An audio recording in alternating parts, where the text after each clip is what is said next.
Hello and welcome to the Tom Bernard podcast without Tom, but with me, Andy Brant Bernard, and Kristyn Burtt. Just us for now. I think Mike Bryant's going to be popping in eventually, but he's at like a convention in Atlanta, I think he said. So he's a busy man as usual. But the good news is, well, we have two bits of good news, and the first is that Kristyn Burtt Entertainment News is brought to you by North American Banking Company. Go to nabankco.com to learn more. Member FDIC, equal housing lender. And the second is that we both, by happenstance, have seen the same Instagram video where a woman is at Marshall's and she's going through all their Christmas stuff and pointing out how much of it has AI-generated art on it, which isn't awful by itself. I mean, AI art is still art, but the thing is she can tell because it's bad. There's inconsistencies, like Santa's got 5 fingers in one of them, like 5 fingers, not including the thumb. Candy canes have like mismatched stripes, and like the gingerbread houses are asymmetrical and stuff like that. And it really is just like, if it looked good, I wouldn't really have that much of a problem with them using at least some AI art to a degree. But it just goes to show that they're having these things generated and not even looking at them before they start printing them on these products. Yeah, it's I saw a similar video on TikTok, and a woman went to a craft fair. Oh, and yeah, that's not acceptable. Yeah, and they said a majority of it was also AI generated, similar to what you're talking about with that Marshall's video. And everything was like kind of like AI art slapped on a cup, like a Stanley cup, a tumbler, a Starbucks type of tumbler. And who is buying all of these cups? I'm like, I have 2 cups that I kind of rotate between, and that's it. That's all I need. But and if it's a crafts fair, or even if you're going to Marshall's, you're kind of expecting something that is of quality no matter what. And I think people are really pushing back on AI. I've seen a lot of conversation online because people don't love the direction it's taking all of us in.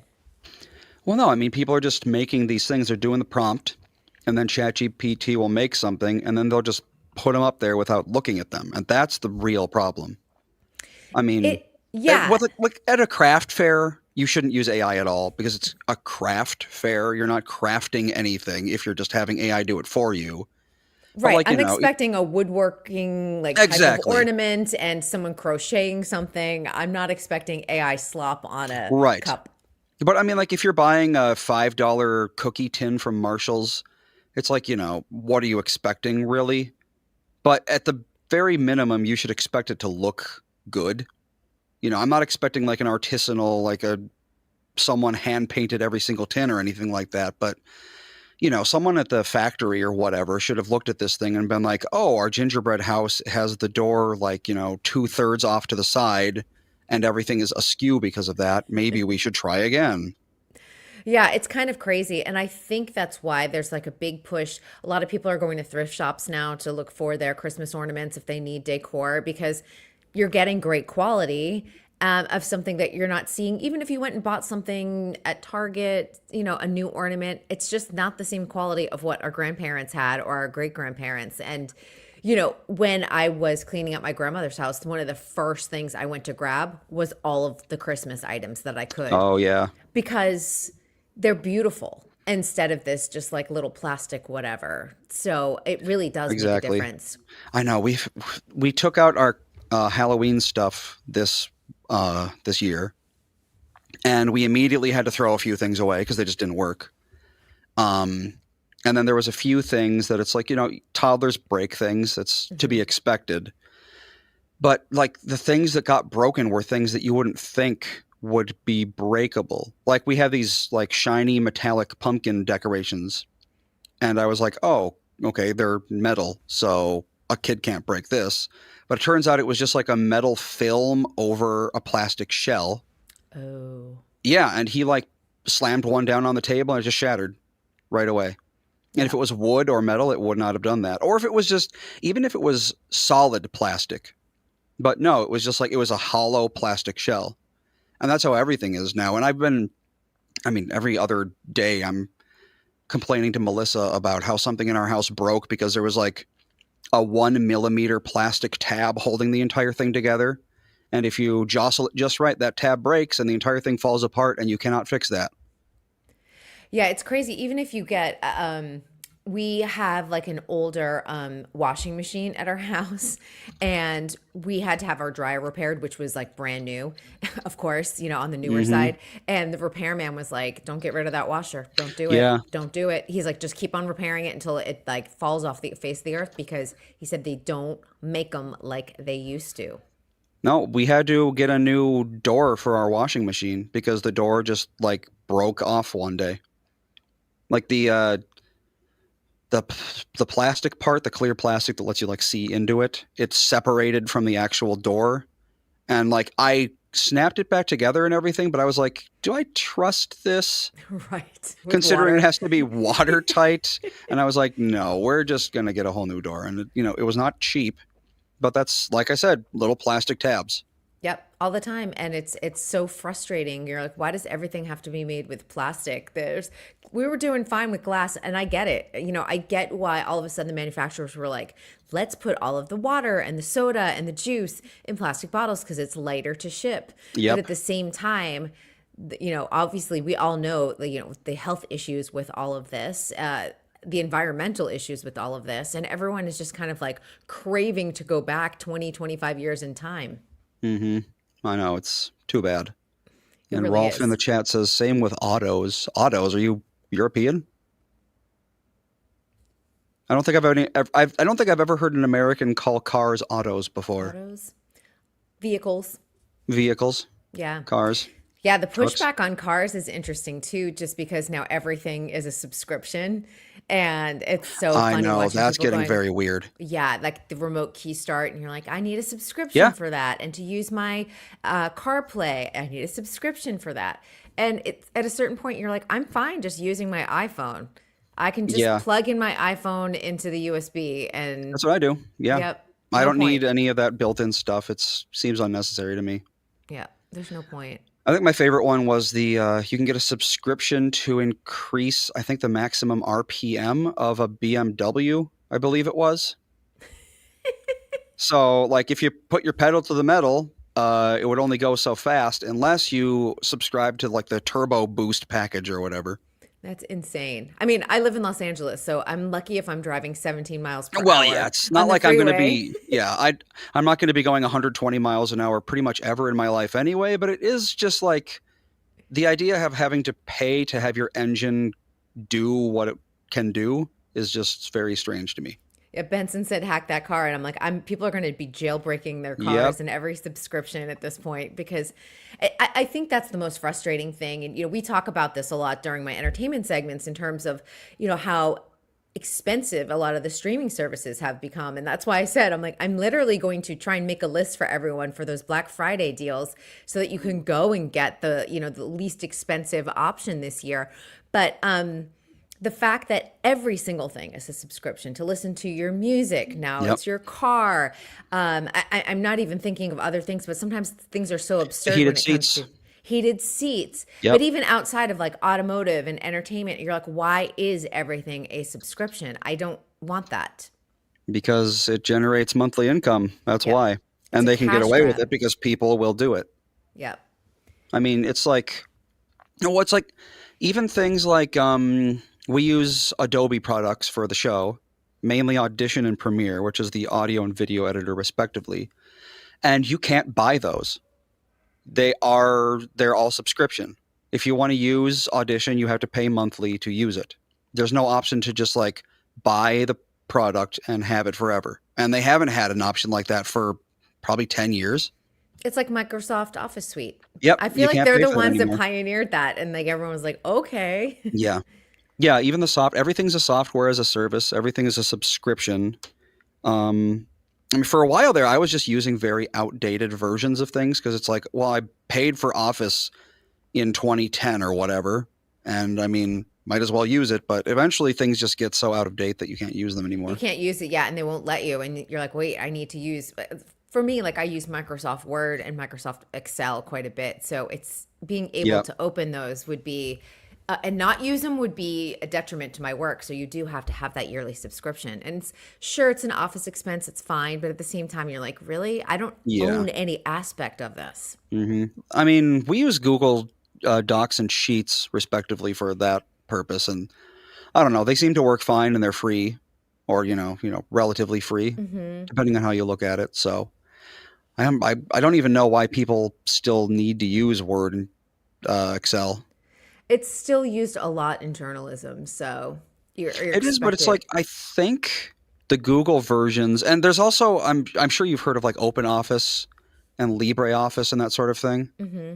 Yeah, those are the free versions. They're open source, and they can export to the same file types and everything like that.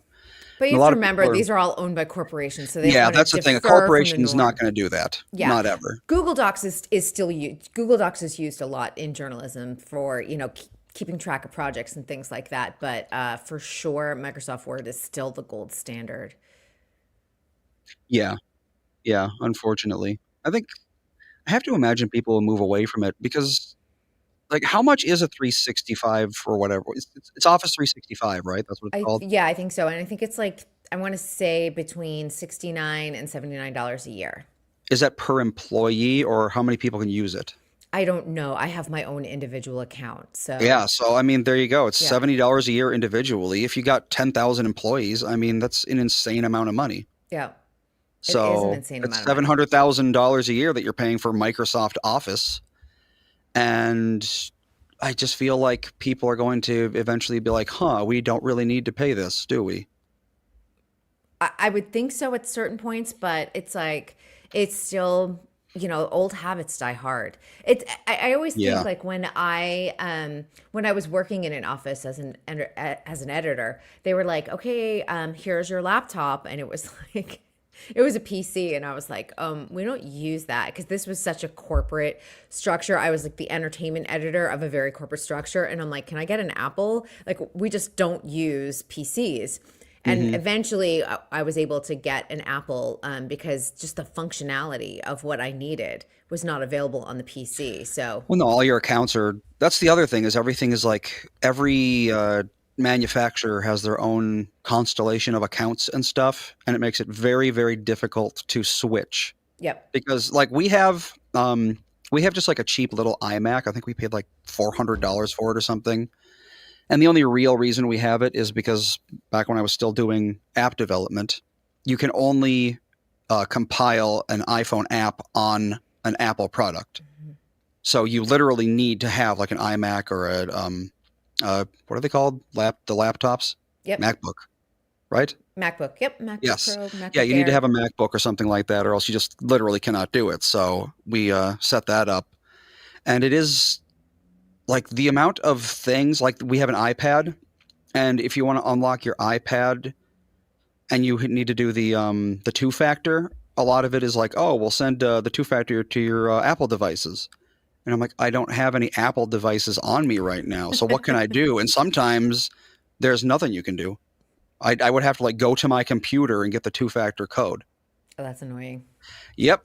And that's what everyone does. They want you to stay on their little walled garden they got going. Yeah, I mean, I'm an Apple person, so I just like prefer to have all of my products Apple. But it's just, once you get used to the device, the interface, and everything else, you're like, I'm good. And you don't want to Yeah, switch. that's also true. Yeah. Yeah, Melissa hates using the iMac because it's slightly different. It's really not that different, honestly. I mean, all of your taskbar it's on the bottom, and everything's on the desktop or in a folder. It's basically the same thing, but everything's different just enough to make it unpleasant to use. Because Yeah. you're like, oh well, on Windows it's this button, but I don't know what button it is, so now I have to Google it.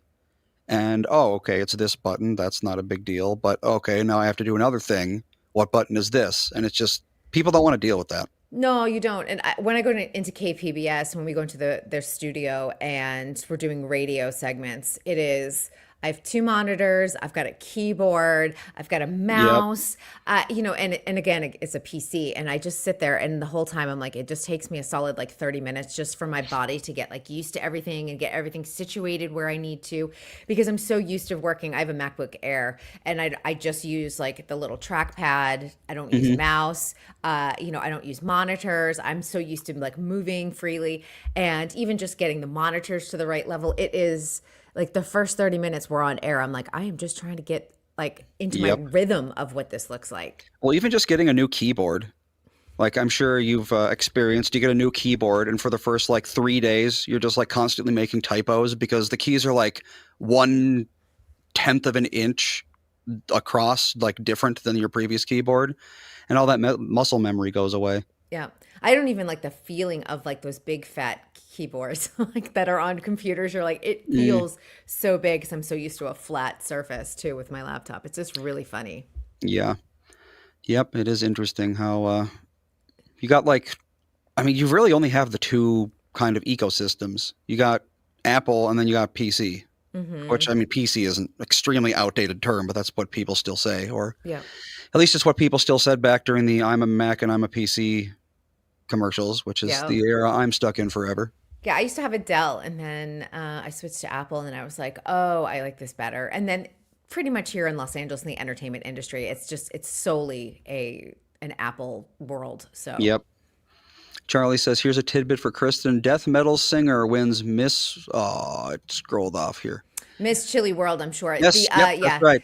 Yeah, I saw the TikTok. There's a TikTok of her circulating and singing her, like her talent was, death metal. It's actually really good. It's like the new thing. Yeah, it was really good. It was funny. But you have to go to TikTok. It's probably on Instagram too by now. I always feel like videos wind up on TikTok, and then a week later they make their way to Instagram. So That's people a new will send me an thing. Instagram video, and I'm like, yeah, I saw that 2 weeks ago on TikTok. The migration is very funny. Her name is Ignacia Fernandez. So there you go. If you want to look her up, that's how you do it. Yeah, she's like, bah, bah, bah. It's very like Marilyn Manson. Oh, I don't know. Not quite my thing, but It's funny because she's a pageant winner, right. That's the fun. That's the humor in it all. Well, I would ask you what's new on TV, but I don't have the time to watch it, so it doesn't really matter. What we recently, so Ethan is now getting into Minions, unfortunately. Oh, fun. Very fun. You have Every to take time him to Universal Studios. Every time he sees a banana, he goes, "Opa, banana." Has he been to Universal yet when you've gone No. down to visit? No, you should take Oh him no, there. we haven't gone. We haven't gone to the theme parks down there since he was born. Oh, you should go. He'd probably really love, like, even just taking Ethan and just him for the day, He's getting to the age where he'd like it, I think, for Oh, sure. he'd love it. Yep. We have a Minion. I don't know if people have been to Universal Studios Hollywood, but it's perched up on a hill. And so when you drive down the 101, there is a Minion that overlooks like all of the valley and Hollywood. So everyone always makes fun of the Minion because it's really cute, because it's huge. It's absolutely huge. So it gives you a little bit of humor. And at night they do fireworks. So you've got the fireworks with like a lit up Minion. Minion the Redeemer. Yeah, we watched Minions 2 finally, I think 2 days ago. So, I mean, but that's already, what, 4 years old? Oh yeah, at least. So it's not like we're on the cutting edge of anything. No, you're But usually watching things 8 or 9 years old. yeah, well, I mean, he's a kid. That's, what he I does. know, but you as an adult, not talking about the kid fair. As an adult, we watch, I mean, nothing at this point, really. We're still almost kind of getting our way through Scrubs. Yeah, and now we're at the point where they're rebooting Scrubs. Yep. They are filming right now. Yeah, Melissa was like, "Oh yeah, we got to finish Scrubs before the reboot," and I'm like, "Okay, we've been watching this show for like a year and a half. Good luck there." Maybe Do they over have the any holiday idea? break. Do they have any idea when they're releasing it? They just started filming, so Oh, so it's at gonna be this 6 point, it months won't at be least. until 2026. Yeah, Yeah. Oh well, I don't know. Maybe we can just binge it one day. yeah. I just saw a video with Zach Braff and Donald Faison. They just did a video of them all returning to set for the first time. Yeah, I don't know. Once we finish Scrubs, I don't even know what we'd watch. We don't have anything to watch because we don't watch anything. Well, there's so much to watch though. I mean, you haven't, especially if you're not caught up on anything in 2025, there's so much for you to enjoy, just There depending is, on what you but guys are looking for. I mean, the reason we were taking so long to get through Scrubs is because we just don't have any time in the day, really. The kids finally go to sleep. Like, we can comfortably say that they are asleep at 8:30 Mm-hmm. usually. That's like, when we can finally just like relax and do our own thing. But then we like to be asleep by 10:30. So I mean, we technically could have time. You could watch But then, like one episode, I would feel like, because that's like 42 minutes. yeah, So, watch something while we fold laundry or whatever, which yeah, is often multitask. what we do. That's what my niece does. I always see my niece and her husband. They just take out all the baby because they're in the real baby stage. They've got a 1-year-old and a 2-year-old. Yep. So they are just sitting there folding laundry. But she's like, that's how we catch up on. Hmm. We watch an episode, fold all the baby laundry, and then and then turn the TV off and just connect as a couple because they're really Right, busy. exactly. That's the other thing. It's like half of the time we just like want to talk for a little while because it's like, well, we haven't really talked to each other all day because You're that's talking not over our kids. Yeah, exactly. yeah, and their Yep. needs come first. Yeah, it's different in our household. We're talking around cats. That's about Mm, it. well, 2 days ago, I had to at 2 o'clock in the morning take a spring away from Nora because she was just thundering around the house, batting it around and meowing. It's like, just go to sleep, please.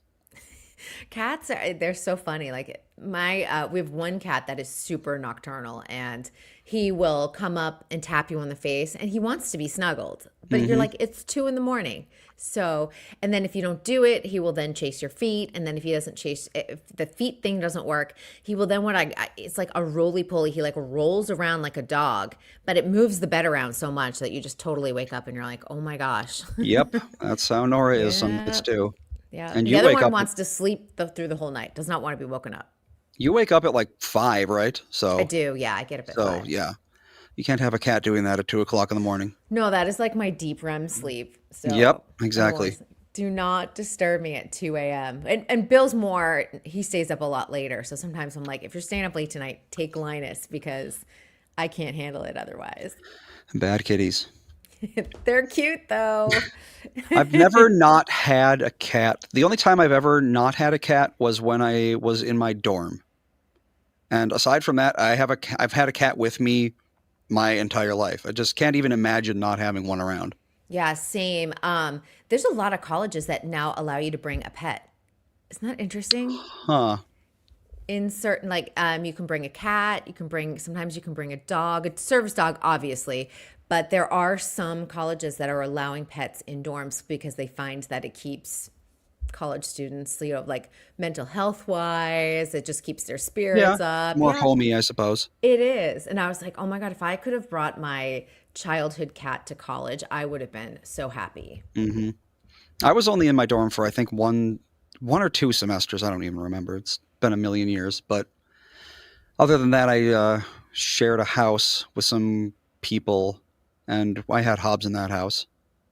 And then whenever we'd go down to Florida, I'd bring him with because we're down there for Completely. 2-3 months. Yeah. I did 4 semesters in a dorm and then I moved off campus and that was Yeah. much better. I was not a dorm person. I really wasn't. No. I hated having a roommate.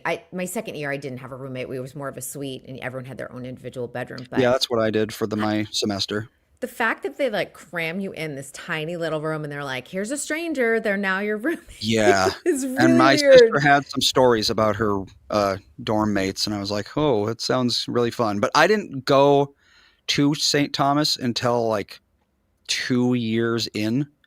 So I started off going to community colleges, Hmm. and then I transferred over to St. Thomas. So I wasn't doing like freshman year there or anything. So yeah, I got to go into one of the nicer dormitories, and I had my own place. And Yeah, by my own place, I mean my one room with a bathroom in it, but still. that's the best. Honestly, my freshman year roommate, I am still friends with her to this day. She came out to San Diego. We were both in San Diego at the same time, and I got to see her. So I don't want to make it sound like she was a, a bad situation, but it is like you go from It's just like a your own strange thing. room. Yeah. And then you're in this, it was so tiny, it was so small. It was just a Mm-hmm. really strange situation. But the second year when I did, it was like you share the living room and the kitchen, and then everyone has their own bathroom and bedroom. It was fabulous. That was Yep. easy to adjust. And then I moved to an apartment because I was like, I'm good. I just moved to a studio. I'm like, I don't need to live with anyone. Oh yeah. It's New I York City. I'm like, I'm good. I'm not, the most sociable person in the world, but I had roommates for a while and it didn't really bother me. We kept to ourselves. Yeah, I like to live alone. I mean, I've got I, Bill, I so prefer it but yeah, absolutely, but like yeah, I had my own little like room in the back of the house, and I'd stayed there and did my own thing, yeah. and they Bill did their knows own like when thing. I come home from work, like if I'm out at a red carpet, he knows do not talk to her for like an hour. She needs to like quiet Mm, down, settle down. Yeah. So I'm like, I really, and he bustles around the house a lot, and I like a really quiet house. And so sometimes I'm yeah. like, you're making too much noise. Someone wants to know if we saw the new Super Mario movie trailer. I didn't even know the trailer was out yet. I know it's, Not it's seen called the trailer. Super Mario World, right? I think. I've Super not even Mario seen it. I was movie. like, I did see the end of an era Taylor Swift trailer this morning. That's going to be the She's big docu-series on Disney Plus in December. Oh, it's called the Super Mario Galaxy movie. Interesting. So it's going to be about Super Mario Galaxy, I bet. I don't know. I don't know how much Mario you know. I get the feeling it's not a ton. No, I don't. I'm not into Super Mario. I feel like you watch Super Mario though, don't you? But yeah, I mean, Ethan has watched the first Super Mario movie. Well, when I say first, I mean the first animated one. Because there was the Super Mario Brothers movie, but that was in the 90s, early 90s, and it was really not great. Mm-hmm.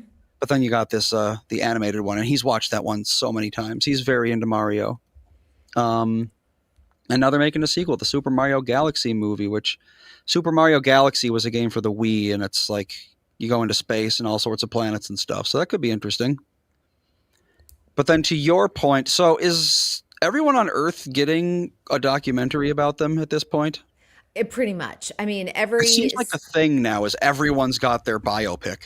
yeah, well, biopic on the scripted side, but also docu-series on the streaming side. And the tricky thing about all of these is that the artist, whether it's an actor or a musician, they are the executive producers, which means they Yep. have obviously final edits. Hmm. So they're selectively showing you what they want to. The Taylor Swift one, I'm honestly very interested in. It's called The End of an Era. It's all about the Eras Tour. I know the choreographer, Mandy Moore, who did the Eras Tour. So I'm interested in the behind the scenes stuff of them rehearsing because it was a pretty big tour, pretty massive in terms of the scope of it. Hmm. So I'm interested in that. But of course, you're going to also see her Travis Kelce romance and all the artists that came on tour and all of that. So I'm sure that there'll be a gossipy aspect. But again, it's selectively through Taylor Right. Swift's eyes and what she wants to tell you, what she doesn't want to tell you. You're not going to see on the screen anything that she probably didn't like. What is the difference between a biopic and a documentary? Biopic is a scripted movie. So, like Okay. yeah, so what you saw with like Bob Dylan over the last Right. year, yeah. Biopic would be a scripted movie about an artist where a docuseries is as true to life as possible, depending on Right. who is directing the documentary. I'm guessing biopics are largely fictionalized. Depends. I mean, you look at, I would say they're the Hollywood version of someone's life because you look at the Bruce Hmm. Springsteen one that's currently out with Jeremy Allen White that had the stamp of approval from Bruce Springsteen. He had a hand in the story and he was on set a few times. He also helped Jeremy Allen White with his singing and things like that. So it definitely has that Bruce Springsteen stamp. But of course, it's always going to be a Hollywood version because you're never going to get in any biopic, in any autobiography, you're never going to get Yeah. the 100% truth because someone else is going to be like, well, I was there too. And that didn't Hmm. exactly happen that way. We all remember things selectively the way our brains Yeah. want us to. The Bruce Springsteen thing, I find it weird because Bruce Springsteen is alive and he's watching someone else be him in the movie. I would find that extremely strange. We had that last year with Timothy Chalamet and Bob Dylan too. Yeah, that's true. Yeah. But I don't know. I don't think I could, and not that I'm at risk of having a biopic made about me, but like, I just don't think I could do that. Sign off on someone else play me. I don't know. Yeah, I mean, and it's sometimes it's a little strange because you sit there and you think, well, I'm still alive. I'm in my 70s. I mean, obviously you can't play your early life, so I guess it's like, what can you do? What can you do? But at the same time, you're also, I feel like you're signing off. Maybe they just want to see it while they're alive. I don't know. Or have the tale told when their voice can still be heard. Maybe that's it. Yeah. I'd be like, make it, but just wait till I die to release it, please. Right, exactly. Although I never watch anything, so it's like, am I going to see it anyway? Probably not. Yeah, maybe in 20, 30 years. It's interesting because all of the really big like Oscar fair movies that have come out this fall have done terrible. From Dwayne The Rock Johnson with his movie, you've got obviously the Bruce Springsteen biopic. Julia Roberts has a movie. Nothing is doing well, and people are saying, "Well, hey, we want to see something other than these tentpole movies, these franchises." So then Hollywood serves up a bunch of original movies and people still aren't showing up. So I don't know what they're going to do. The only people who are showing up are the younger generation. You've got, Gen Alpha and Gen Z showing up and they want to see PG movies. They don't want to see PG-13 movies. They want to see PG movies. Well, hey, we've never watched so many movies as after Ethan turned 3, so there you go. He's a major driving force in our household. He's the prime audience right now that Hollywood is trying to court. He sure is. Yep. It's amazing. All right, you got to get out of here. We got some other people waiting in line. All right. Well, I will see you all tomorrow. Yes, we will all be here tomorrow, I'm pretty sure. Even Alex? Yeah, I think so. All right. She'll be 20 minutes late, but that's not a huge deal. She'll be running in. Plenty of time. Have a good one, Andy. You too. We'll see you tomorrow. You bet. All right, we are going to take a break. We got 2 people in StreamYard waiting to come on the stream, and we got a guest in the other room, which I will go fetch in under a minute because I have to be back before this commercial ends. So we'll see how I do. Got to go fast.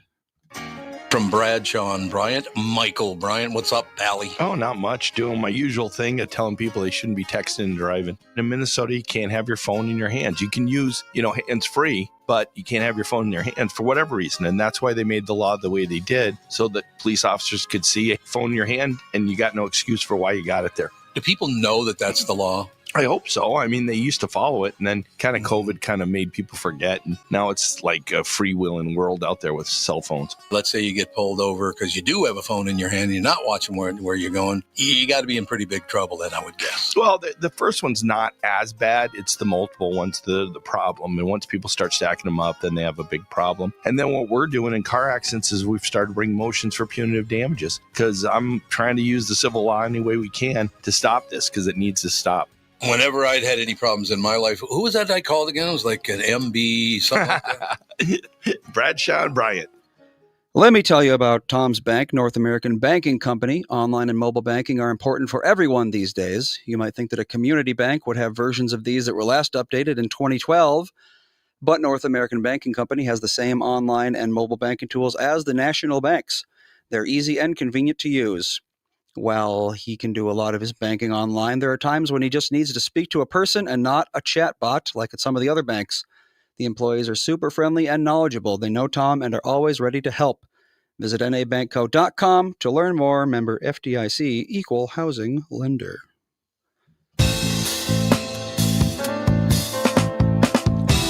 Hello, everybody. And by everybody, I mean apparently Brittany, because Mike appears to be frozen.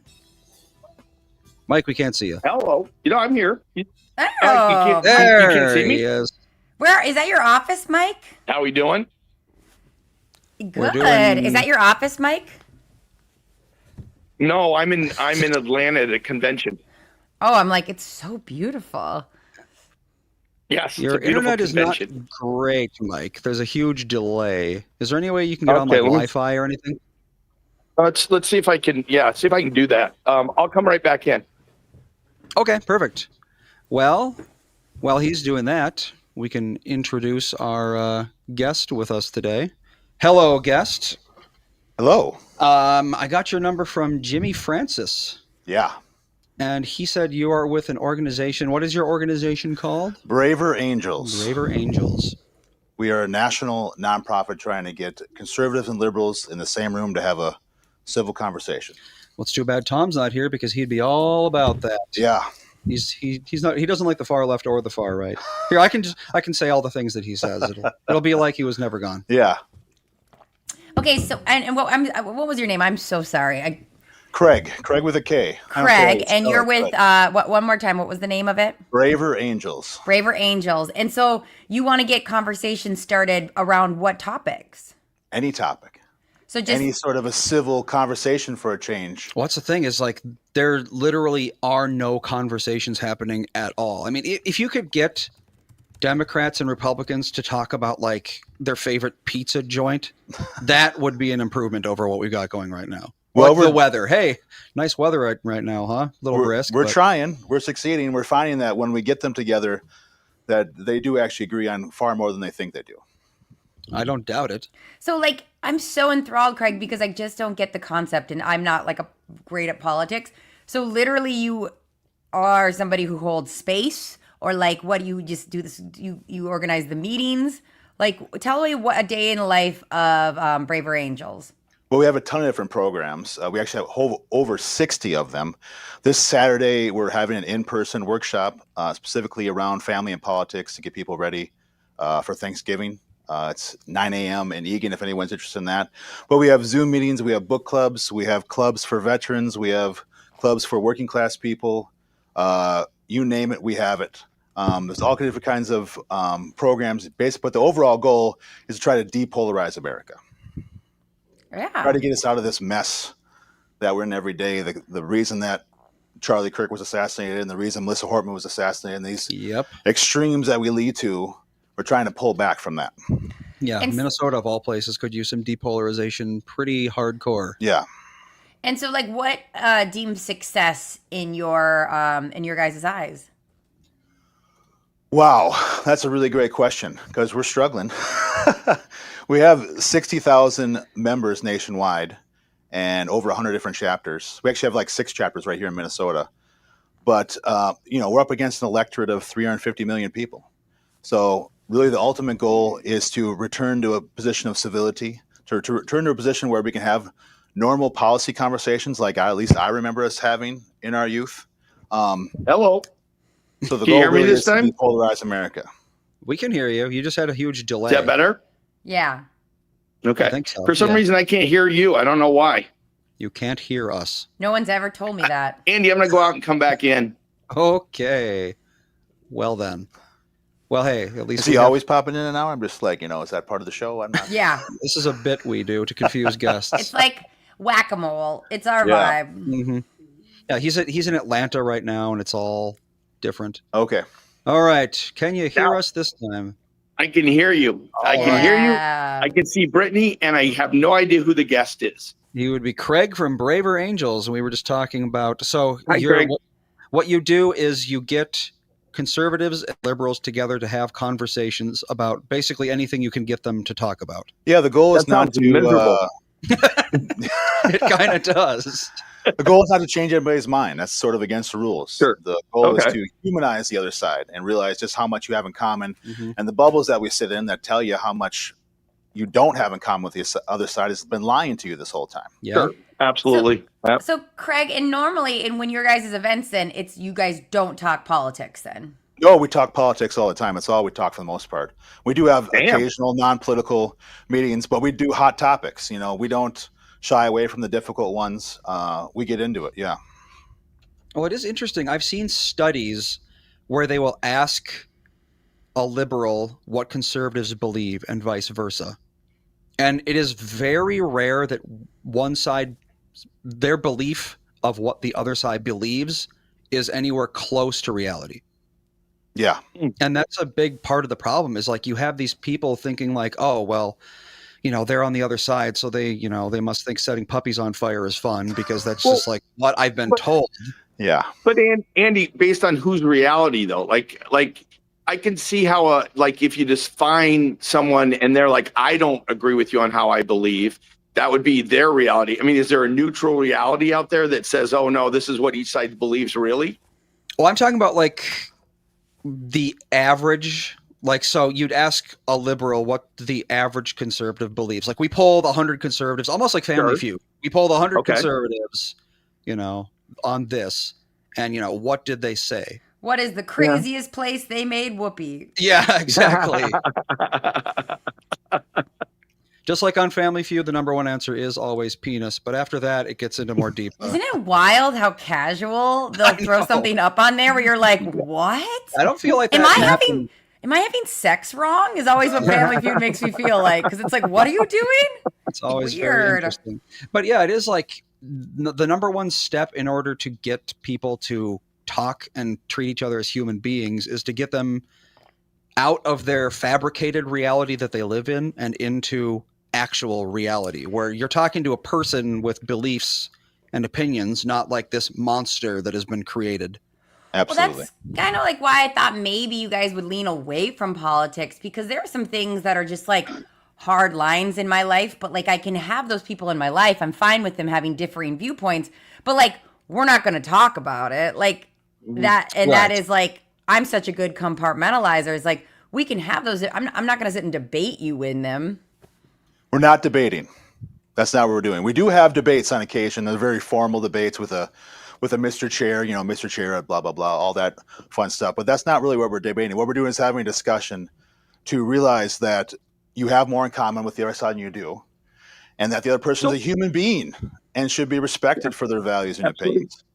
Yeah. So give me an example of like, what are you talking about? Like, are you talking about like friends that you don't talk about politics with, or like a topic? I would say like abortion's one of those things that falls in the like, if you disagree where all that starts, like that's a hard one for me to even want to talk to you about. Yeah.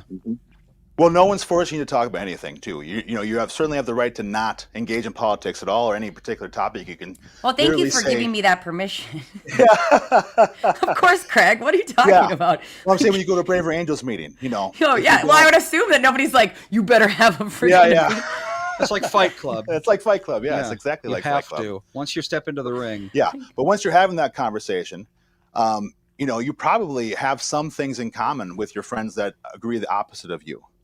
You probably perhaps both agree. What I've seen in Braver Angels meeting is that you both agree that you want the least amount of abortions possible. That might be something you can both agree on. Yeah. And you can work your way back from there. How do we have policies that we can both achieve that same goal? And then in doing so, we both can achieve the same other things that we think that we want, that we don't understand how much overlap there are in achieving that same goal. Right. Because I mean, like if you ask extreme conservatives what liberals think about abortion, they'll say they want as many as possible, and the goal is to rack up baby kill counts. Yeah. And if you ask an extreme liberal what conservatives think about abortion, they'll be like, oh, well, we want to make breeding farms where women are basically sex slaves. Yeah. And I'm pretty sure both of those opinions are very, very fringe. Yeah. But that's what they think that the average person on the other side believes. Right. And that's the real problem. Yes. And because you're not engaging with real on both sides there. Well, it's a dark topic, and that's what people say, though. I'm not making this up. This is what people say on the internet when I go and like look at these debates. This is the actual belief that these people have. Yeah. And part of the reason you're afraid to have that discussion in real life, because you see the heated argument, the extremes online, and you sort of assume that real people have those same. I've met thousands of people. I've never met anybody who's had that extreme of position, and probably neither is anybody else listening. Those people don't exist. And probably most of them are bots online, driving us apart. Those people in real life don't actually exist. And if you talk to real people, you'll find out that, wow.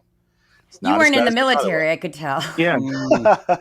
I think there's people that probably think some towards that. They just don't give voice to it very often, or they do it in their own quiet little way. But it's like 1 in 1,000 at most. Yeah. So, Kraig, how would you describe your own politics then? I'm deeply liberal, as I would consider myself. Yeah. Okay.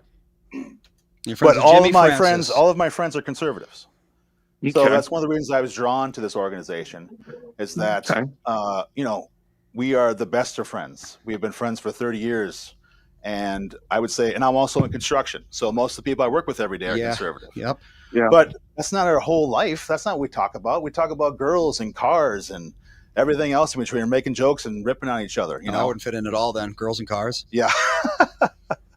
But once you form those relationships, and that's part of what you're doing when you come to Braver Angels, is you're forming some degree of relationship with this person. And if you keep coming back, you go, oh, that's Jim. He's going to go off for a little bit, but he's going to come back. You know, I know him a little bit. You can offer some grace if you know if you know somebody a little bit. Yeah. Tom says classical liberal or modern liberal.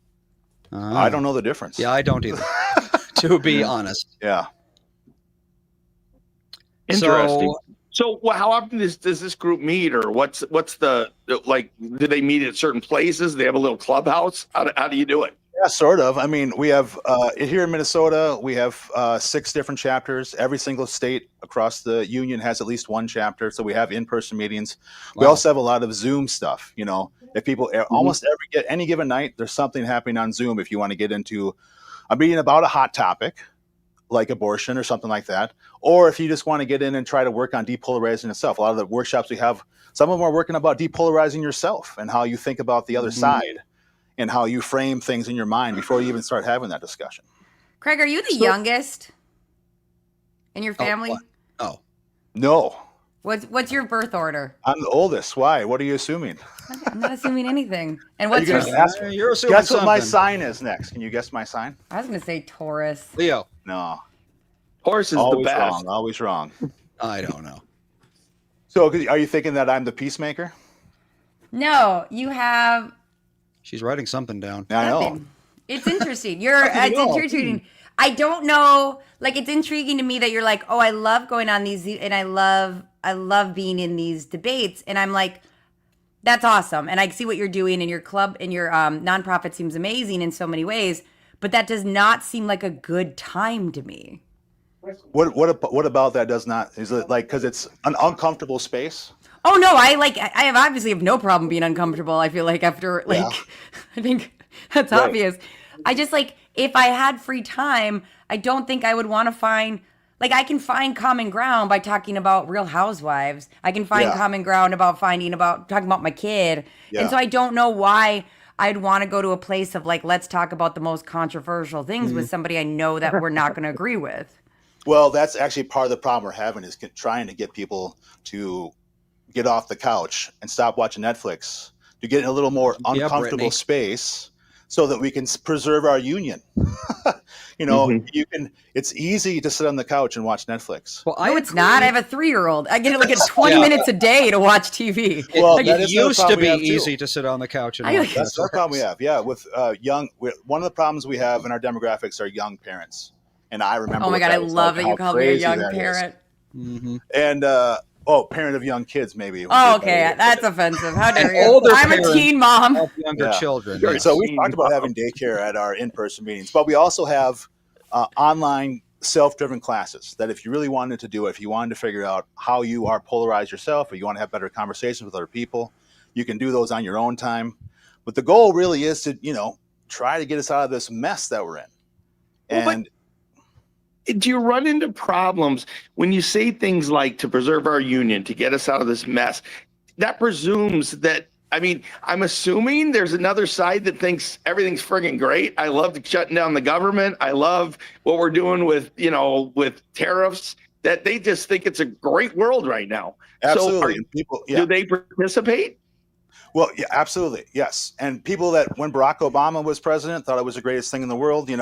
Trump had a great 2016, then Democrats had 2020, and then Trump had another good 2024, and now Democrats just had another great night the other night. It's just swinging back and forth. That's not going to go anywhere. That's normal politics. That's what happens. But I just think there's a couple people that got to think January 6th was, the greatest day in the world, Absolutely. Yeah, absolutely. And there are people that thought it was the end of the world. Yeah. But even people who are like super, everything Trump does is terrific. Even they still have a lot of things about the world and about America that they don't agree with at all. Yes. So, they've still got problems. They've still got things to complain about. I don't think there's really anyone on earth who is like, literally everything about America is like perfect.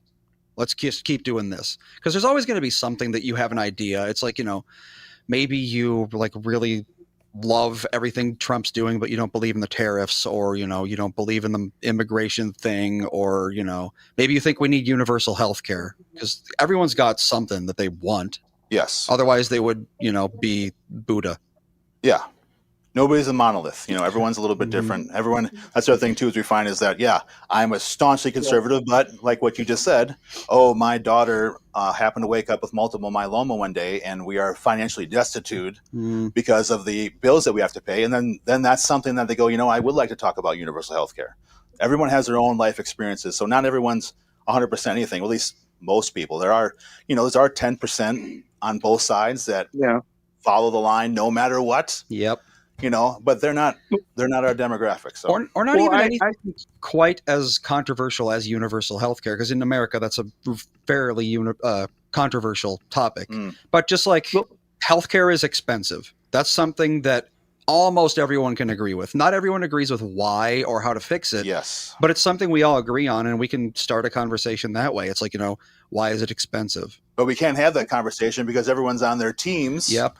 And so, perfect example. Everyone agrees that healthcare is too expensive. Why aren't we having that conversation? Yeah, because if everyone agrees that it's too expensive, why aren't we having that conversation? Because there's a lot of people there's a lot of people in the pockets of insurance companies that are making lots of money. So it's a money thing. So being more expensive isn't really bad for everybody. With less people with access to hospitals, that means that there's more of an opportunity to get to the better doctors, so other people are in your way. So there's issues that come up there that aren't as straightforward or as clean, but I understand the theory. I just, for a minute there, what world they wanted and what they disagreed with almost came slipping out of my mouth. So I stopped myself. Yeah, that's right, Trevor. Money, money, money. It's all about money. Have people ever been so obsessed with money as they are right now? What do you guys think? Let's have this conversation again.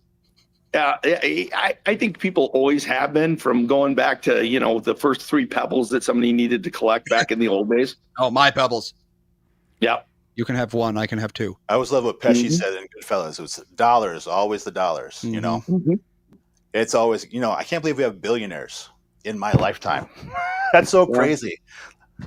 Well, I mean, to be fair, we are at a point where I think they're adjusted for inflation. I think we've always had billionaires, or at least we've functionally always had billionaires. Yeah, absolutely. The problem is just like, what's really shocking is how quickly money gets devalued. Because I mean, like even 50 years ago, you could buy stuff with a dime.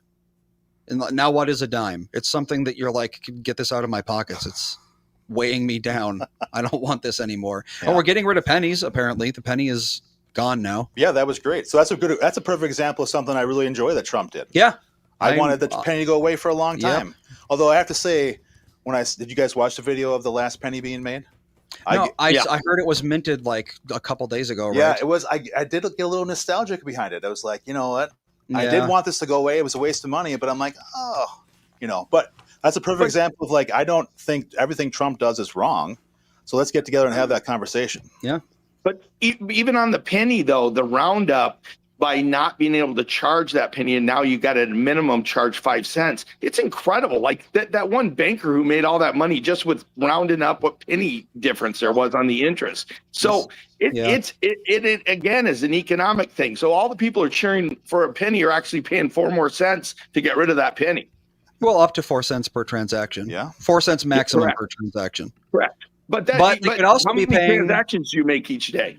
Well, the idea, I think Canada, they do some weird system where it's like certain numbers round down and certain numbers round up. So the average, if you do 1,000 transactions, on average, you're not going to be paying any more or less.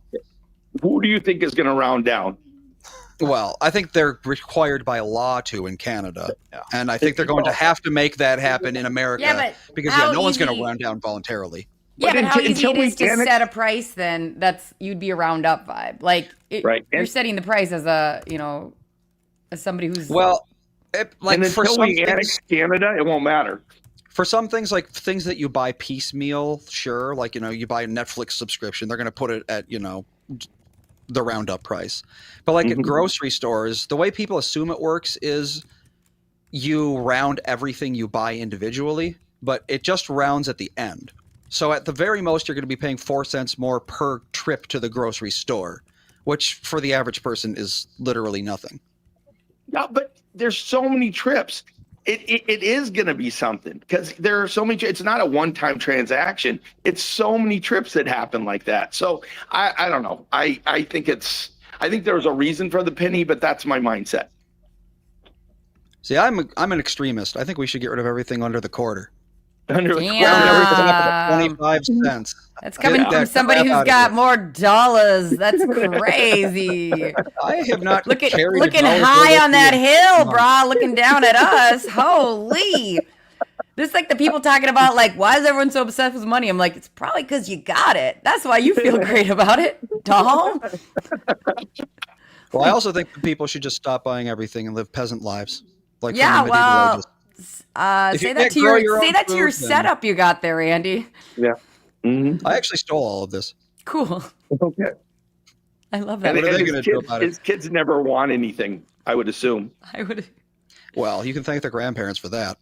Yeah. Every birthday, we're like, oh, more toys. Now we have to get rid of more toys. Because we don't really want our kids to have that much stuff. Because like kids just have so much stuff. And the way to show love to a child is to buy him stuff. Because that's what kids understand. New toy. You know, oh boy, grandma got me a new toy. And it's just like, I don't know. I think the problem is like conversation, but I'm very much a minimalist in that regard. It's just like, stop buying toys, please. Yeah, I think the problem is people, it's like the most fun thing to do is buy a kid a gift. You know, you like we always have to, since I am an older parent, I know that's shocking to all of you. just hold your gasps. Most of my friends are like 40, 45, 50. So it's like, they love buying Go-Go things because she's way more fun to buy for than anyone else. I literally have to be like, somebody tried to make her a boo basket. I was like, no, so she goes trick-or-treating. She doesn't need like a boo. A B-O. Yeah, at first I was like, boob, what? Like, what? I guess you got to literally space that out. Boo, basket. A basket of boo. How about that? And I was like, that's not a thing. And they're like, yes, it is. We saw it on TikTok. And I was like, so she trick-or-treats for her candy. Like she doesn't need an Easter basket type of but it's so funny they would because just give her a basket of candy for Halloween. It's called a boo basket. I had to like look it up. I was like, that's not a thing for a 3-year-old. I don't know that before. Don't know about that. But like that's what the thing is. It's fun, right? Like because it's way more fun than giving me something. Which like I don't know. I'm kind of fun to give presents to. Hint, hint. All right, let's take our second break here. We'll be right back, and then we can have a conversation about a controversial topic and see how that goes. Yeah. You know, we're all political extremists here, right? I know I am. With my whole quarter thing. Doesn't get much more extreme than that. All right, we will be back in a couple of minutes. Why should your business bank with North American Banking Company? Here's Pete Wolf, owner of Robinson Rubber of Robbinsdale. I partnered with North American Banking Company because I was able to talk to the president, and I know they have my back. They are much easier to talk to than those larger banks. The openness and flexibility has been the best part of banking with North American Banking Company. They understand small to medium businesses. No matter what part of the bank I am working with, North American Banking Company has the latest technology and friendly staff. I would absolutely recommend North American Banking Company to any of my closest colleagues if they want to have peace of mind in their business. So why not bank where I bank, with my friends at North American Banking Company? To learn more about North American Banking Company, go to nabanco.com. That's nabanco.com, or do what I do and stop by any one of their 6 Twin Cities locations. Member FDIC, equal housing lender. Family owned since 1933 in historic Northeast Minneapolis, serving steaks, prime rib, chops, fresh fish, and seafood to generations of Minnesotans. The holiday season is just around the corner, and there is no better time to celebrate at Jack's. Private company parties, traditional family dinners, old friends, or even a date night after shopping, Jack's is extra special. Just before Thanksgiving, which is coming up in 2 weeks, right? All the holiday lights and decorations will be in place and ready for your dining experience. Don't forget the special events coming up. We got the Thanksgiving dinner, breakfast with Santa, December 6th, 13th, and 20th. Holiday buffet brunch on December 21st, and a New Year's Eve and New Year's Day celebrations. Visit jackscafe.com for all the latest updates and for making reservations.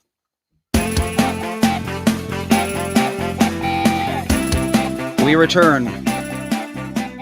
So I wanted to go back to something Brittany said, talking about how you would not enjoy doing what Kraig does at all. No. And I agree, and I also disagree. So I'm the kind of person who likes that sort of like the debate aspect, and I like playing devil's advocate and all that sort of thing. I just think it's like an interesting way to be. Yeah. For better or for worse. But in my experience, I don't have political conversations in real life, basically ever. And the reason isn't so much that I'm like, I don't want to debate or anything like that. It's that it never really ends up being a debate.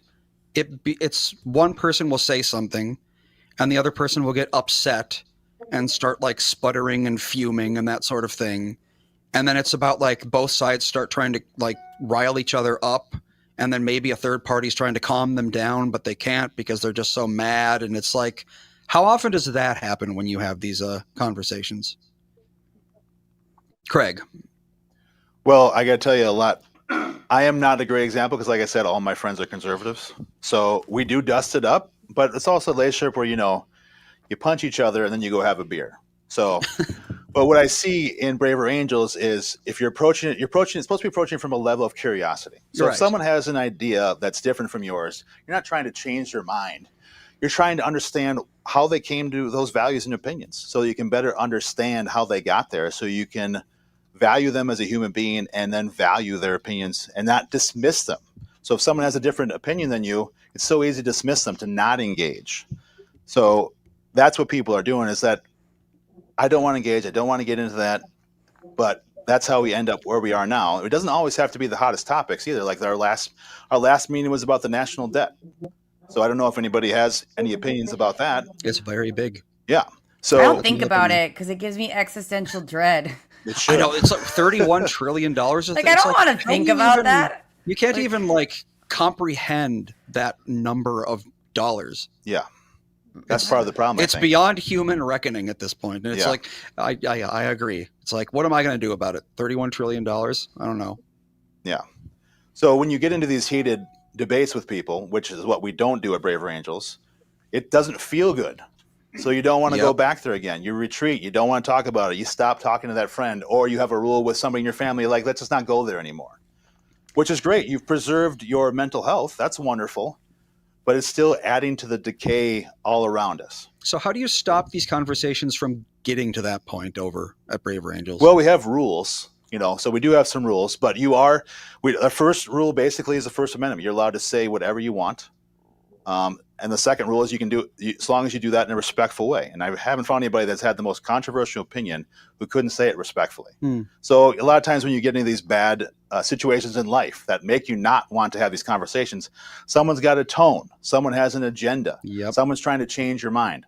That's not allowed. What you're doing is you're expressing your values and opinions and trying to understand the other side's values and opinions so you can come to some sort of recognition of each other's humanity. Michael, you had something to say? No, I just when he followed, you're not allowed to do that. The line before that was you're not allowed to change somebody's mind. I thought he said we're not allowed to change somebody's mind. So that was all. That just made me laugh. You're not allowed to try. Let's put it that way. Well, that's why people hate it too, because they go, "I'm going to say my opinion because it matters to me." And then when all you're trying to do is try to change my mind. Well, it's who I am. I don't want you to try to change who I am. That's why people hate it. Yep. That's why people hate those conversations. Kraig, I'm intrigued by, I'm somebody who I feel like engages in things that are important to me and takes up on places that obviously I have no problem saying my opinion in spaces. But you believe that if we're not engaging in these conversations, we are adding to the decay. And I just kind of feel like that is a very simplified version of if you're not doing the way things I'm doing, it's I don't know. I don't agree with that. Great. So let me ask you this, and how do you think we should be approaching it? Do you think that we've ever been more polarized in your lifetime than we are right now? Our lifetime? No. In her lifetime? No. Yeah. I think in mine, I think Vietnam, it was that way. That was pretty, that would make pretty sense. bad. So I've heard from older people that 68 feels about now. That's what I've heard. But in my life, I never heard any worse. And so also, do you see any light, any hope on the horizon of it getting better? Some plan that Elon Musk is coming up with, or you see any way of it getting better? I believe in America, and I believe in the American people. And I think I got people yelling, hang on. It's all right. But I believe in America. I believe in the people. And we always, as a country, have in the end come together. 9/11 had to happen. We've had other things that had to happen. And so it's just been one of those, things happen that. And to kind of like Brian's, to Michael's point is that like, it feels like my day-to-day isn't combative. And I'm around all sorts of people. I've been in everything from conservative to liberal radio. And like, I don't feel like, unless like you're seeking that out, it is as prevalent as it is for people that seek it out. I don't think you should be seeking it out. Absolutely. I mean, there's a certain mental health thing here where you can't live in that space all the time. But it's something where we'll give you tools that if it comes up, for you to not hate the experience. I would actually have it be an enjoyable experience where you learn something and they learn something, and then they can go out and have the exact same, and then the idea is that they go out and do the exact same modeling and they go on, and we can kind of pull back from this rhetoric, this polarization that we're having. I can see that. If you're like, here are tools to have converse in a productive way. Like, it's almost like you have a debate team. Like that, I see the value in that for sure, of like, hey, and I also think too, Kraig, it's like, it's hard because everyone's walked such different experiences. So you saying that like, oh, you should be able to have some of these conversations. It's like, well, you don't know what everybody's coming from in their experiences. So somebody to you that could be just a debate point. For somebody else, talking about it could be the difference of life or death, Yeah, that's a great point. Thank you for saying that. Yeah. But I do find it, I'm like, that to give people tools to converse in ways that are productive and you walk away, like you said, not hating, not feeling angry, not whatever. I think that's super powerful. Mm-hmm. Yeah. So if it's never been worse, and I don't see any way of it getting better, especially with bots and algorithms and now with AI, I don't see how it gets better from now. And as I sort of do the math, as I extrapolate out 5 years down the road, 10 years down the road, and I agree with you that we have come together, but we've also never faced what we're facing now with these our own worlds that we can make for ourselves, where we can be only exposed to our ideas, and inside of our bubbles, they tell us how smart we are and how dumb and evil the other side is. Okay, nobody's ever told Brittany she was smart. Well, I wouldn't believe it now. I'm in radio for this long. Well, I would have done something way different if I was smart. Yeah. So if we extrapolate it out, what does society look like? Maybe somebody will come and save us. I don't know. I don't prescribe to that mentality of it'll all work out. I'll just sit here and wait for someone else to come up with a better idea. I think we should be getting in here and trying, because maybe this is the time that it doesn't get better, that it doesn't require active participation. Right. I mean, like, it's kind of like the tides ebb and flow. And I mean, there's nothing you can do about that. You can never stop the tides. But I mean, if your town starts flooding, you still try to do something about it. You still try to keep the water at bay. And maybe that's the best we can do. Maybe we can stop the flood. Maybe we can't stop the cycle of, one extreme to another. But at the very least, we can mitigate the damage. Absolutely. Let's talk about what Bill wrote there. Can you read that? I don't want anyone to isolate what I'm about to say because this is not my opinion. But Bill says, liberals do not want to have productive conversations. Instead, it is attack, deny, and be hateful. Thank you for sharing that, Bill. I appreciate that. Now, I'm a liberal. Are you experiencing that? Yeah. What's that? Go ahead. I mean, he hears me once a week, Bill. I'm a liberal. There's no He's question I'm a attacking liberal. you. I like it. Bill, Bill, keep going for Michael. Get his heart rate up. Name one conversation you've ever had, Michael. Yeah, Michael. Yeah, I'm very shy and I don't like to talk very much. So there you go. No, I think there's a lot of I'm sure that's a lot of way people feel is that, Dark Strider said, I've noticed that too, Bill. So maybe that is an experience that they continue to have. That's the experience we don't want them. I can't guarantee it, but I'm sure if me and Bill and Dark Strider met for a beer, we'd probably have a good conversation. So what they're, and by the way, there's plenty of liberals out there that you would have a bad experience doing that. Well, and Andy Jacobson in the chat just followed up. It's the extreme ones that get their voices heard. And especially on the internet. Yeah. You cannot go by how people act on the internet, I have found. Because like I spend a decent amount of time on the internet. It's where I get most of my information.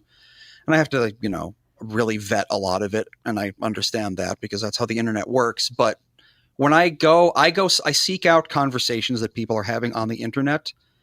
I generally avoid places like Reddit, Facebook, that sort of thing, because that's just like extremist hell, all of those. But there's like smaller forums where people are more reasonable. And even in those places, they talk in ways that I've never heard a real person talk in my life. And it's like, even if I'm agreeing with these people, I'm like, man, what is going on in your head? That's like, you're taking something I agree with and you're saying it in a way that makes me not want to agree with you anymore because you're just so crazy about this. And it's like, you just have to see internet accounts as like something you're hallucinating because otherwise you just go crazy. Yeah, I haven't taken the internet serious in the history of ever. Like, I don't know how many, I just don't care. Like, I would be so more willing to like in person to have any conversations, but like, I'm not good. I can't, I used to tag my mom in times that guys would just attack the way I look or like say something. I'd be like, Mom, he just told me I was a crackhead. Like, because like, what am I supposed to do in an internet forum? Like you're not going to accomplish anything. And I think that's what's so funny is that like Facebook has become this echo chamber and social media has become this echo chamber of like, you've now narrowed it down. Like if you're getting your information from social media, like the feedback, I'm scared for you. Yeah, I 100% agree. Well, we should take our final break quickly before. Do you have something you'd like to say quick? The algorithms give you what you're looking for, so it ups. You know, it ups what your content that you're looking at all the time. And what's crazy is sometimes I'll pick a topic, you know, that I'm interested. I don't agree with it at all, but I'm interested in, and then suddenly I get a whole bunch of stuff that's just like, I got to get out of this thing because I don't need this. Yeah, we've been noticing that Tom recently discovered YouTube. And he is discovering the whole algorithm thing. He keeps talking about like, why is every YouTube video about how these old celebrities are gay? And it's like, well, it's not, but that is what you are being showed. Yeah. And there's a reason because you watch one and all of a sudden Tom from the internet. Okay, guys, that's the nonprofit I'm going to start is like and a lot of people don't know it. A lot of people don't know that that's what happens is you watch this video and now here comes 1,000 more of them. And you're like, oh, well, that's all that's on this site. That's not even close to true, but it is all you're being showed. Because, I mean, it would be impossible to try to like sift through. I think something like tens of thousands of hours of content are put on YouTube every day. And it would be impossible to even attempt to summarize what's on YouTube. So the algorithm is kind of necessary, but it can lead to people getting a very false idea of what's out there. Yeah. All right. Let's do our last commercial break here, and then we'll wrap things up right after this.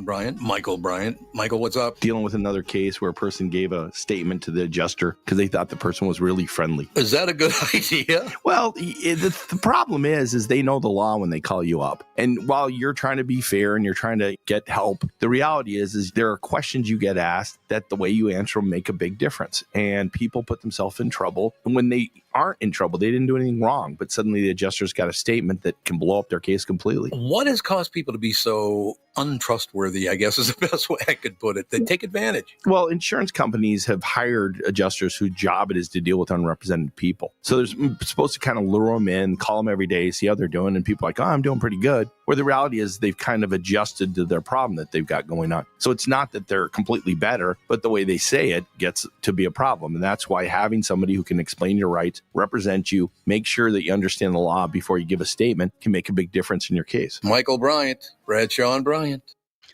You're listening to me, your customers are listening to me, and they'll hear me promote your business. And by me, I mean Tom. The Tom Bernard Podcast attracts thousands of listeners who are loyal, engaged, and ready to support businesses they trust. Our podcast has helped numerous businesses increase traffic, sales, and brand recognitions. We're not just about ads, we're about results. Whether you're a local business or a national brand, we offer custom advertising packages designed to fit your unique needs and goals. Our audience spans multiple demographics, allowing you to target your ideal customers with precision, from millennials to baby boomers and everyone in between. With Tom's broad reach and passionate following, your businesses will see increased visibility and awareness, translating into more customers and sales.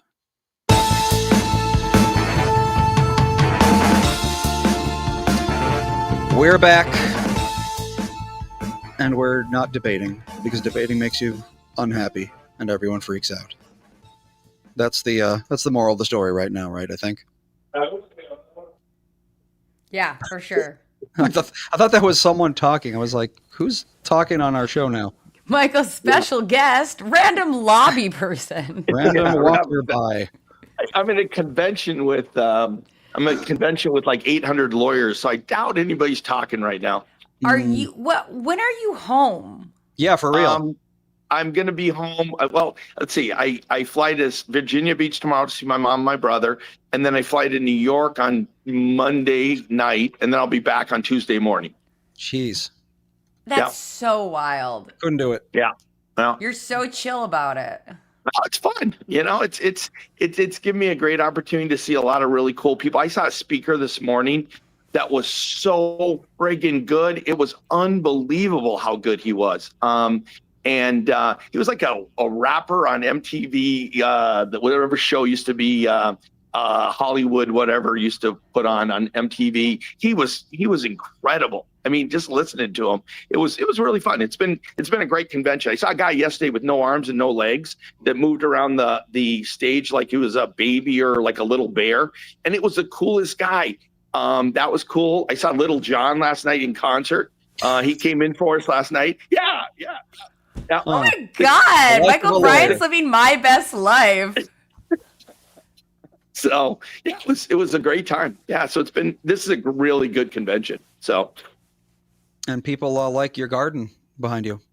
Well, I'm in the hotel. I'm in the hotel lobby using their Wi-Fi, so that's why I'm in the garden room apparently. So. I just got back. One more thing I want to say. Yeah. About earlier when you were talking to Kristyn is I want somebody to do my biopic. I think that'd be awesome. I know. I feel like they're frozen. No, they must be. Wow. Right? Are they? They must be. They're so. Oh my God. I'm so good. Welcome to the Michael and Brittany show. We've been working on this. I can't go the other way. Otherwise it's BM. So I'll let you go first. I'm so glad. Can you tell? Okay. I want to know this. From the speech last night, were there any nuggets you want to, or this morning, the one that you're very inspired by, what were the takeaways for you that were so invigorating? He explained on how that billionaires are a combination of money and he put up like one gun like you were doing, and then he put up his other hand and the other one is spirit. Okay. Yeah. And he said, now if you have all the money in the world, but you have no spirit, it's 0 times a billion. Which is 0. But if you got 100% spirit, and even if you have $1, if you got a billion spirit and $1, you got a billion. And the internet's back. Yeah, our internet just went down. We're running a very entertaining show. Me and yeah, Brittany. you guys are interrupting right now. And to tell you how smart she is, she automatically changed the show to my name first, so that we weren't so we weren't BM. So she changed it, so it worked. Oh, all right then.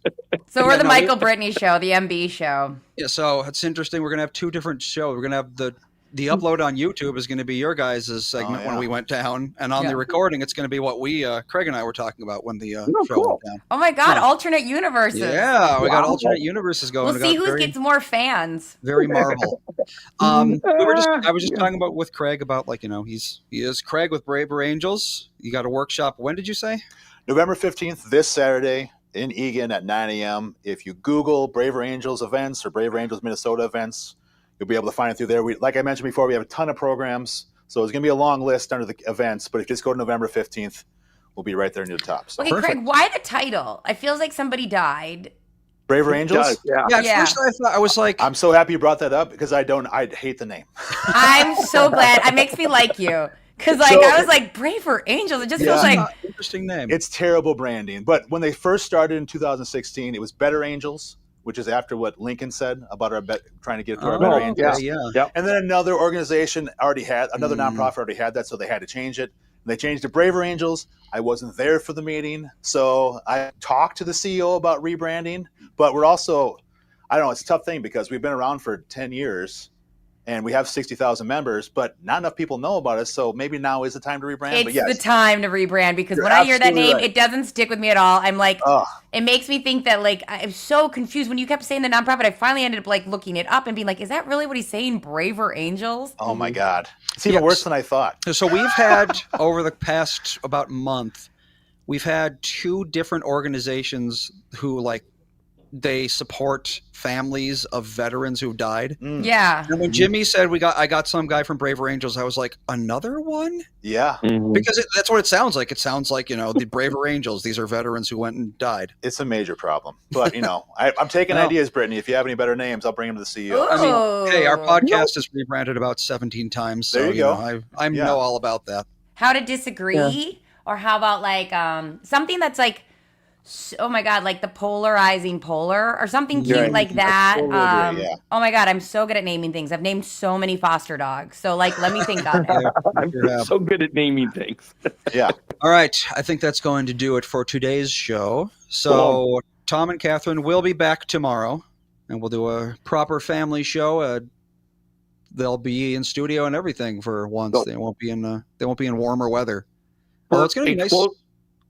For a closing word, the last speaker had a DJ with him, so he spoke with the DJ. So from now on, when I come on the show, I'm going to have a DJ in the background. I'll spin them. Spin the whatever they're called. DJ. Like somebody in the chat asked where I got my dress for Allie's wedding. I did get it at Opitz, and they let me borrow it. So if you want it, you can go buy it at Opitz. They don't pay me at all, which is really pathetic, but like, love them. All right, so we will talk with everyone tomorrow. And we'll see you then. Every